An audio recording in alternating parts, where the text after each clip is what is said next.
Hi everyone, and welcome back to Skrach. Today, we're going to make minestrone, a classic Italian vegetable soup that is hearty, comforting, and easy to make. We're going to need 2 carrots, 2 ribs of celery, 1 yellow onion, 4 cups of vegetable broth, 1 cup of chopped green beans, I'm going to use frozen, 3/4 cups of small pasta shells, a half cup of dried white beans, 2 tablespoons of olive oil, a tablespoon of minced garlic, a tablespoon of dried parsley, a teaspoon of dried oregano, a teaspoon of dried thyme, a teaspoon of salt, a half teaspoon of black pepper, and 1 28-ounce can of diced tomatoes. We'll start by rinsing our beans in the sink and picking through them for any stones.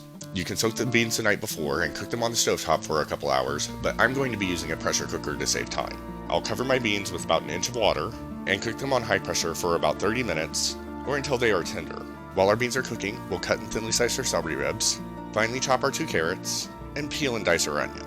Then we'll heat our 2 tablespoons of olive oil on the stovetop over medium-high heat and cook our onion, carrot, and celery, tablespoon of dried parsley, tablespoon of minced garlic, teaspoon of oregano, teaspoon of thyme, teaspoon of salt, and half teaspoon of pepper, stirring occasionally until our onions are soft. About 10 minutes.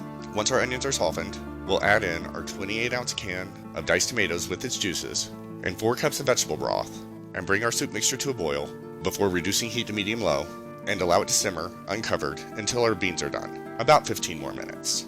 Once our beans are done, we'll release the pressure in our pressure cooker and drain them in the sink. Then we'll add them to our soup with our chopped green beans and small pasta shells and allow our soup to continue cooking until our pasta is tender, about another 15 minutes. We'll ladle our soup into bowls and garnish it with some grated Parmesan cheese if you'd like. I hope you enjoyed this video and found it helpful. If you did, please give it a thumbs up and subscribe to my channel for more easy and delicious recipes like this one.